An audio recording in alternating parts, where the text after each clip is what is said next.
Curieusement, bien davantage que les enquêtes qu'on s'emploie à étouffer, ce sont les accusations des proxénètes à l'encontre des policiers de l'ONU, des policiers qui les auraient rackettés, qui commencent à faire du bruit. On s'en inquiète à New York, car ce n'est pas la première fois que des représentants des Nations Unies sont l'objet de soupçons et d'accusations. En Bosnie, on avait été appelé parce qu'il y avait deux petites filles, c'était vraiment deux petites filles, 13 et 14 ans, qui venaient d'être trouvées dans un bordel de Tuzla. Et puis tout d'un coup, il y en a une qui s'est cachée sous la table, donc nous on se demandait ce qu'elle avait, et en fait elle venait de voir passer deux Pakistanais qui étaient des policiers onusiens. Donc évidemment, on a enquêté. Ces deux Pakistanais, ils avaient payé, ils étaient de très bons clients, ils avaient payé une somme assez substantielle pour passer la nuit avec les deux gamines. Ils les ont torturées, elles ont dû avoir des relations sexuelles avec des animaux. Enfin bon, je ne vais pas entrer dans les détails parce que je vous assure que même moi, quand j'ai entendu ça, j'ai vraiment eu envie de vomir. Si vous n'y mettez pas un terme immédiatement, cela ressemble à un cancer qui grandit. Et vous devez tout arrêter très très vite. Évidemment, j'ai prévenu mon boss, Jacques Klein, qui était absolument foudrage. Il n'a même pas eu le temps de réagir. Ils sont partis. Et ils n'ont pas été punis. Rien. Vous le savez, je suppose, les cultures diffèrent de par le monde. Vous savez, quelqu'un m'a répondu un jour, « Eh bien, la prostitution n'est pas illégale dans mon pays. » Ce n'est évidemment pas chose facile pour l'ONU de digérer une chose pareille et de composer avec ça. Personne ne veut reconnaître qu'il y a un tel niveau de corruption, surtout sur des affaires aussi sensibles. Nous parlons de filles de 13, 14 ou 15 ans qui ont été enlevées de leur pays d'origine. Et l'idée que le personnel officiel de l'ONU pouvait être impliqué d'une façon ou d'une autre, qu'il protégeait les bordels, c'est vraiment inimaginable. J'ai décidé qu'il y en avait assez parce que le département des affaires intérieures de l'ONU n'enquêtait pas sur ces affaires. Jacques-Paul Klein n'avait aucun intérêt à enquêter sur ces affaires. Catherine Bolkovac se retrouve bien seule sur le terrain. Elle reçoit des menaces. Elle sait qu'elle doit se méfier de tout le monde. Elle ne dort même plus dans la maison qui a été louée pour sa mission. Dès qu'elle a commencé à faire des révélations sur ces trafics, elle a été mise à l'écart. Je pense qu'elle a eu beaucoup de chance. Parce que, aussi loin que je m'en souvienne, deux femmes policières de l'ONU au Kosovo ont été assassinées parce qu'elles gênaient. Catherine a eu de la chance. Malgré les preuves accablantes qui s'accumulent sur le comportement de ces hommes, l'ONU persiste à ne rien faire. Mais se met d'accord avec l'employeur de Catherine pour se débarrasser d'elle. Catherine Bolkovac est licenciée.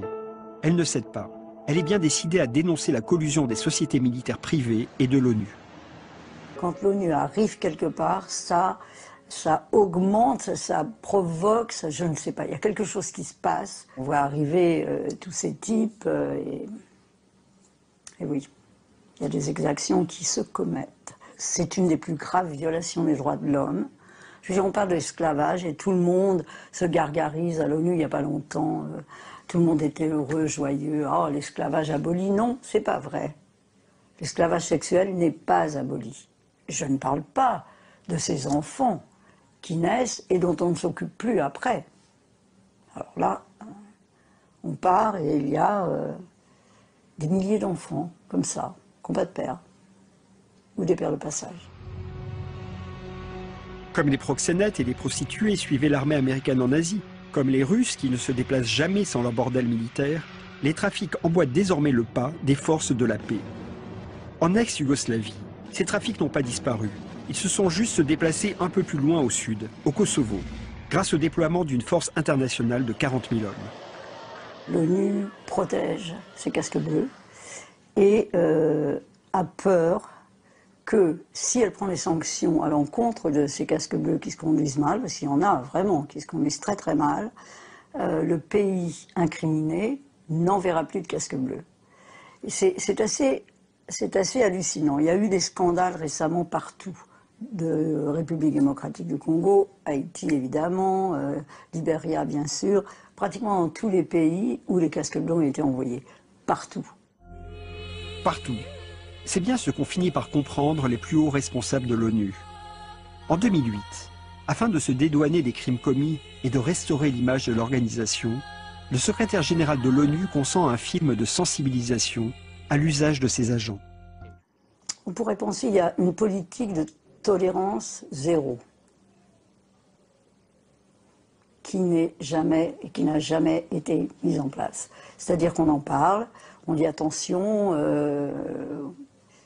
mais quand on demande, alors qu'est-ce que vous faites si? Rien. Freddy est un adolescent, mais c'est aussi un proxénète. Il gagne sa vie en amenant des filles aux employés des Nations Unies. Sa clientèle demande des filles jeunes qu'il trouve dans les bars et les bordels de la ville.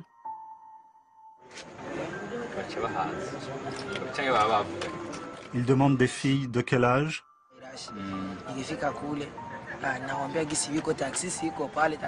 Ils montrent des filles sur la plage du doigt et ils disent « J'aime bien celle-là ou celle-ci ».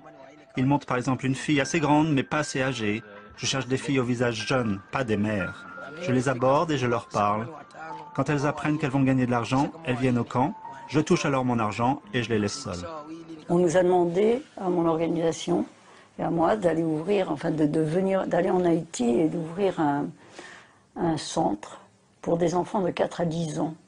Des enfants qui sont soit kidnappés dans la rue, soit faussement adoptés et vendus pour servir d'esclaves sexuels. Beaucoup d'utilisateurs sont des gens de l'ONU. Moi, je le sais. L'ONU le sait aussi. Tolérance zéro? Non. On pourrait penser qu'il y a une politique de tolérance zéro qui n'est jamais et qui n'a jamais été mise en place. C'est-à-dire qu'on en parle, on dit attention, mais quand on demande, alors qu'est-ce que vous faites si? Rien. Freddy est un adolescent, mais c'est aussi un proxénète. Il gagne sa vie en amenant des filles aux employés des Nations Unies. Sa clientèle demande des filles jeunes qu'il trouve dans les bars et les bordels de la ville.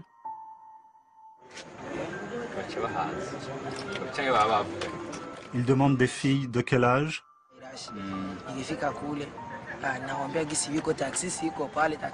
Ils montrent des filles sur la plage du doigt et ils disent « J'aime bien celle-là ou celle-ci ». Ils montrent par exemple une fille assez grande mais pas assez âgée. Je cherche des filles au visage jeune, pas des mères. Je les aborde et je leur parle. Quand elles apprennent qu'elles vont gagner de l'argent, elles viennent au camp. Je touche alors mon argent et je les laisse seules. On nous a demandé, à mon organisation et à moi, d'aller ouvrir, enfin d'aller en Haïti et d'ouvrir un centre pour des enfants de 4 à 10 ans.